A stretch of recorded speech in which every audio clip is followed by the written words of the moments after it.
आज हम लोग ट्राइब्यूनल के बारे में कुछ इन्फॉर्मेशन जानते हैं। तो क्या सबसे पहले ये जानते हैं कि क्या ट्राइब्यूनल इनिशियली कॉन्स्टिट्यूशन में था?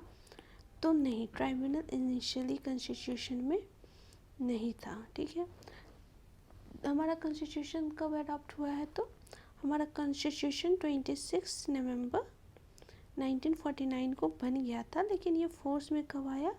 26 जनवरी 1950। ये 26 जनवरी 1950 को ही क्यों फोर्स में आया?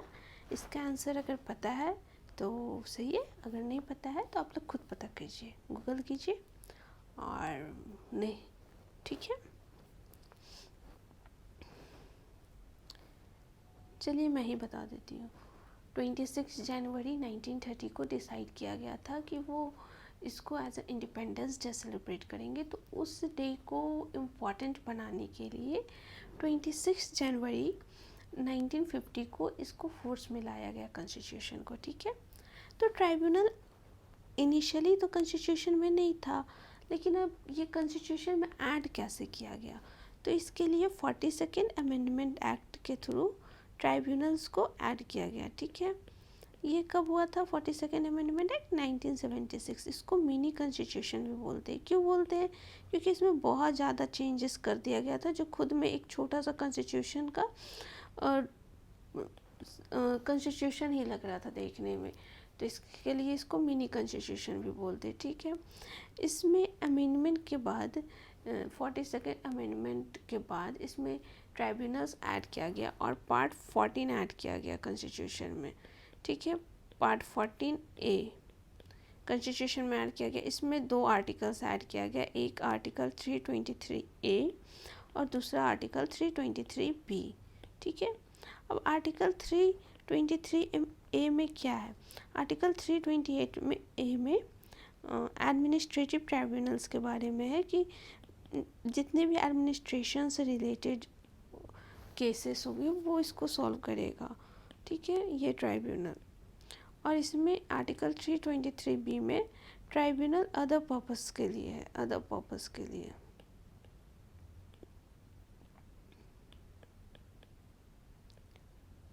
अब ट्राइब्यूनल बना क्यों था? ट्राइब्यूनल में क्या होता है? तो मेनली जो एडमिनिस्ट्रेटिव ट्राइब्यूनल्स है आर्टिकल 323A के अंदर, तो इसमें अगर कोई भी गवर्नमेंट अपॉइंट रिक्रूटमेंट है या उसके कंडीशन ऑफ सर्विस से रिलेटेड अगर कोई भी डिस्प्यूट होता है और जो वर्क कर रहा है वो उससे रिलेटेड कोई भी डिस्प्यूट होगा तो वो केस ट्राइब्यूनल के पास जाएगा। ठीक है, अब ये सर्विस कहाँ हो सकता है? पब्लिक सर्विस है तो कहाँ हो सकता है? या तो वो सेंटर का हो, स्टेट का हो, लोकल बॉडीज़ का हो सकता है, लोकल बॉडी का हो सकता है, पब्लिक कॉरपोरेशंस का हो, एक्सेट्रा। ठीक है,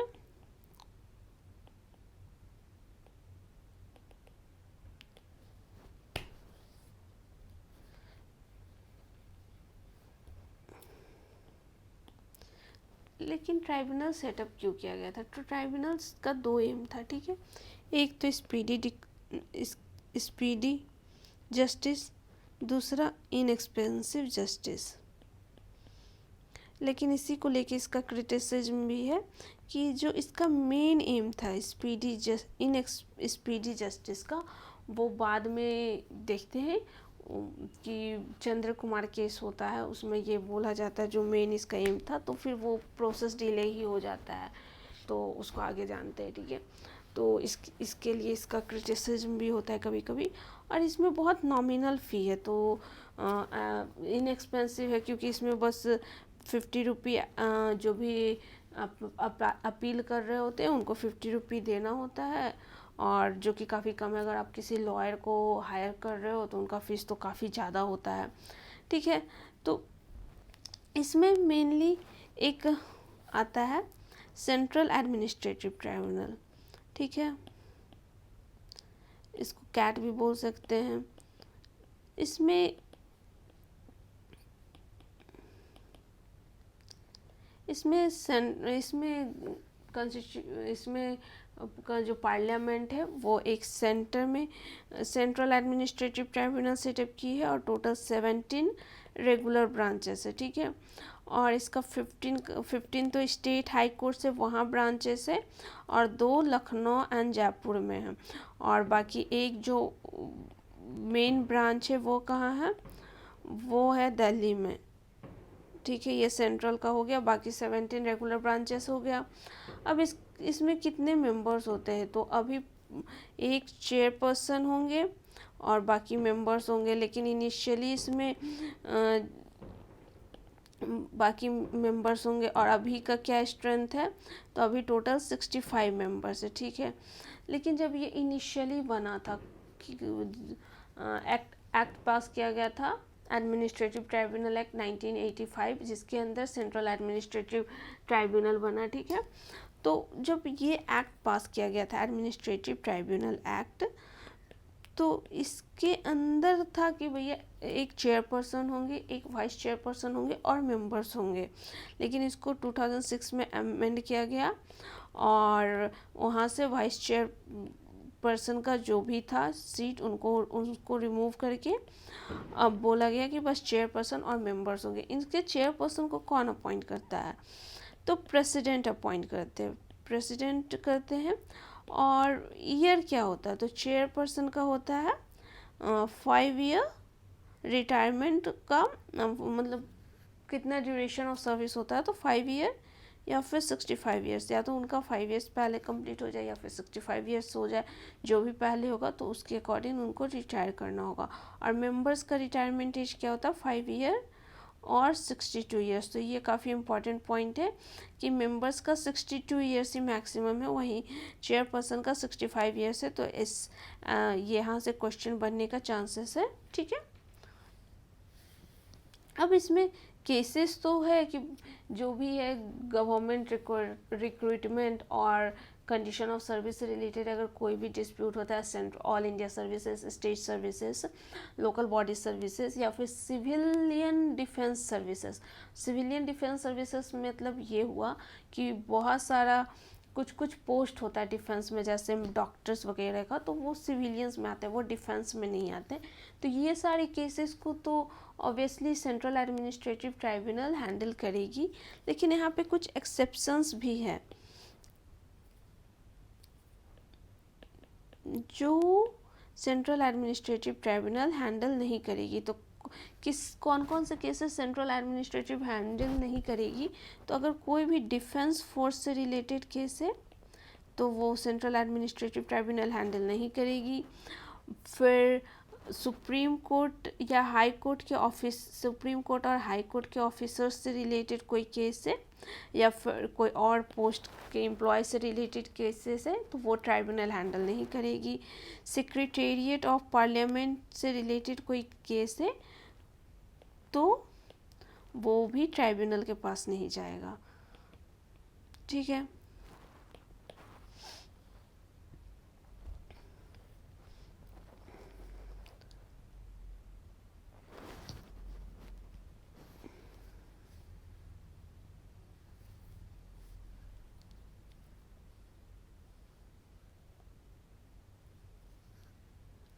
अब इसमें क्या था कि इसमें 2006 में अमेंडमेंट किया गया और उसमें ये बोला गया कि जो भी इसके मेंबर्स होंगे, ठीक है। अब इसके मेंबर्स कहाँ से सेलेक्ट किए जाते हैं, या तो वो जुडिशियल स्ट्रीम के हो और एडमिनिस्ट्रेटिव स्ट्रीम के हो, तो दोनों स्ट्रीम से मेंबर सेलेक्ट किए जाते हैं, ठीक है। ट्राइब्यूनल्स क्या होता है, तो ये एक principle of natural justice follow करता है, ठीक है। प्रिंसिपल ऑफ नेचुरल जस्टिस, ना कि सिविल प्रोसीजर कोड 2008 का है, जो कि वो हाई कोर्ट्स या सुप्रीम कोर्ट्स फॉलो करता है, लेकिन वो सेंट्रल एडमिनिस्ट्रेटिव ट्राइब्यूनल नहीं फॉलो करेगा, ठीक है। लेकिन इसमें 2006 में सेंट्रल एडमिनिस्ट्रेटिव ट्राइब्यूनल एक्ट 1985 को अमेंड किया गया था और जो भी इसके मेंबर्स होंगे उनको हाई कोर्ट के जजेस के इक्विवेलेंट इसको कंसीडर किया गया था, ठीक है। अब इसमें क्या था ना कि ट्राइब्यूनल्स में कोई भी जजमेंट आता है या फिर कोई भी केस का जजमेंट आया तो अगर पर्सन को फर्दर अपील करना होता था तो वो डायरेक्ट ट्राइब्यूनल के पास सुप्रीम कोर्ट जा सकते थे, ठीक है। लेकिन बाद में फिर चंद्र कुमार केस होता है 1997 में, ठीक है। तो इसमें क्या बोला जाता है कि नहीं, अब जो भी ट्राइब्यूनल में कोई भी जजमेंट आएगा और अगर उससे रिलेटेड किसी पर्सन को कोई अपील करना है तो वो डायरेक्ट सुप्रीम कोर्ट अब नहीं जा सकते, उनको पहले हाई कोर्ट जाना होगा एंड देन उसके बाद सुप्रीम कोर्ट जाना होगा। किस बेसिस पे ये जजमेंट दिया गया? तो इस बेसिस पे ये जजमेंट दिया गया कि अगर आप डायरेक्ट सुप्रीम कोर्ट जा रहे हो तो जो हाई कोर्ट का पावर है, पावर ऑफ जुडिशियल रिव्यू, तो वो कहीं ना कहीं वायलेट हो रहा है, और जो कि बेसिक स्ट्रक्चर ऑफ कॉन्स्टिट्यूशन है। तो आर्टिकल 13 सब क्लॉज 2 भी यही बोलता है कि कोई भी ऐसा अमेंडमेंट नहीं होना चाहिए जो बेसिक स्ट्रक्चर को वायलेट करे, और अगर कुछ ऐसा है तो वो खुद में लॉ इनवैलिड डिक्लेयर किया जा सकता है, सुप्रीम कोर्ट कर सकती है, ठीक है। तो अब ये प्रोसेस है कि ट्राइब्यूनल कोई भी जजमेंट दी, अगर उसमें कोई अपील करना होगा तो पर्सन हाई कोर्ट जाएगा एंड देन सुप्रीम कोर्ट जाएगा। तो जो यहाँ पे जो मेन एम था ट्राइब्यूनल्स का कि स्पीडी जस्टिस मिले, तो फिर से तो प्रोसेस डिले हो गया, तो इसी को लेके कभी कभी क्रिटिसिज्म होता है, ठीक है। अब इसमें स्टेट एडमिनिस्ट्रेटिव ट्राइब्यूनल भी आता है। तो स्टेट एडमिनिस्ट्रेटिव ट्राइब्यूनल होता है जो स्टेट गवर्नमेंट के एम्प्लॉयज़ या फिर से जो भी प्रॉब्लम होता है उनको रिक्रूटमेंट से रिलेटेड, तो वो उससे डील करता है, ठीक है। अभी टोटल 9 स्टेट्स में सेटअप किया गया था स्टेट एडमिनिस्ट्रेटिव ट्राइब्यूनल्स। इसमें से कौन है? हिमाचल प्रदेश, तमिलनाडु, महाराष्ट्र, मध्य प्रदेश, उड़ीसा, कर्नाटका, केरला केरला, वेस्ट बंगाल, ठीक है।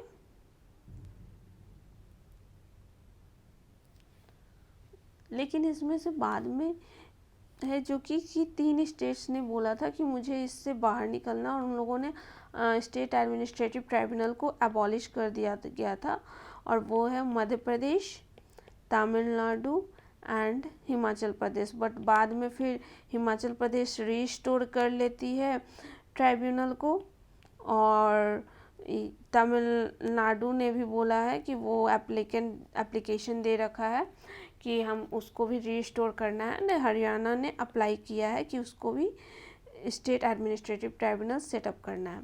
अब स्टेट एडमिनिस्ट्रेटिव ट्राइब्यूनल के जो चेयरपर्सन होंगे उनको कौन अपॉइंट करेंगे?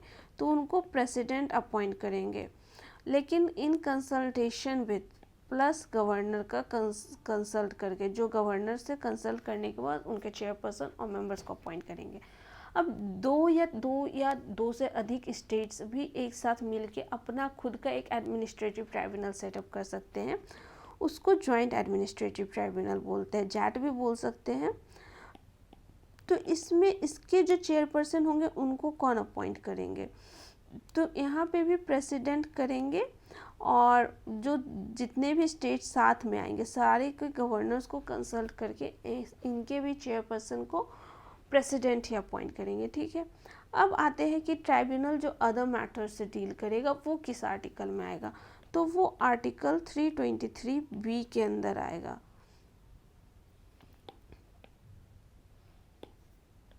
ठीक है।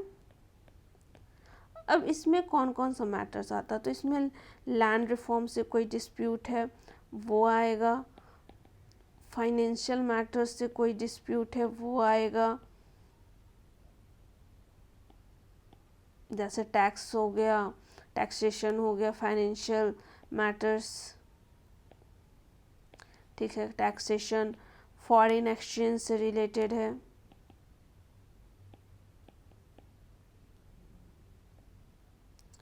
इसको आप टैक्सेशन कर लीजिए, ठीक है। फॉरेन एक्सचेंज से रिलेटेड हो गया import export,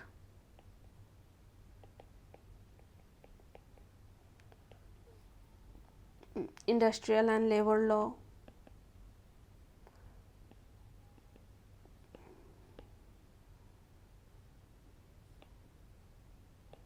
rent and tenancy act,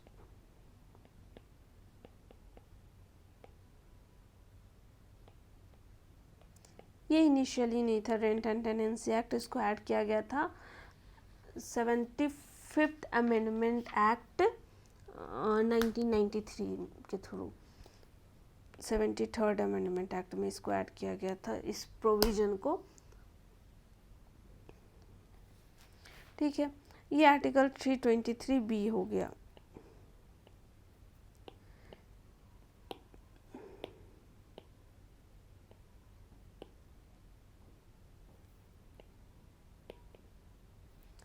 ये आर्टिकल 323B हो गया।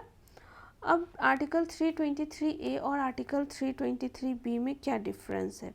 तो सबसे पहले तो 323A आर्टिकल है जो भी है, तो वो एडमिनिस्ट्रेटिव डिस्प्यूट जो भी रिक्रूटमेंट से रिलेटेड है, गवर्नमेंट सर्विसेज से रिलेटेड है, वो डिस्प्यूट को ये इस पे एडजुडिकेट करती है, इस पर वो अपना डिसीजन देती है। वहीं आर्टिकल 323B में क्या है कि टैक्सेशन से रिलेटेड हो गया, लैंड रिफॉर्म से रिलेटेड हो गया, इंडस्ट्रियल एंड लेबर से रिलेटेड जो भी डिस्प्यूट हो गया उस पर अपना जजमेंट देगी। इसका सेटअप पार्लियामेंट करेगी, इसके अंदर जो भी ट्राइब्यूनल सेटअप होगा वो पार्लियामेंट करेगा। ठीक है, लेकिन इसमें जो भी ट्राइब्यूनल सेटअप होगा वो या तो पार्लियामेंट कर सकती है या स्टेट लेजिस्लेचर कर सकता है। ठीक है, इसमें दोनों कर सकता है, लेकिन आर्टिकल 323A के अंदर जो भी ट्राइब्यूनल सेटअप होगा उसका पावर, ट्राइब्यूनल सेटअप करने का पावर बस पार्लियामेंट के पास है। ठीक है, आर्टिकल 323A में क्या है, और तो इसमें हायरार्की नहीं देखने को मिलता है कि ट्राइब्यूनल्स में हायरार्की नहीं है, लेकिन यहीं पे इसमें हायरार्की देखने को मिलता है। तो ट्राइब्यूनल्स में इतना ही था। Thank you.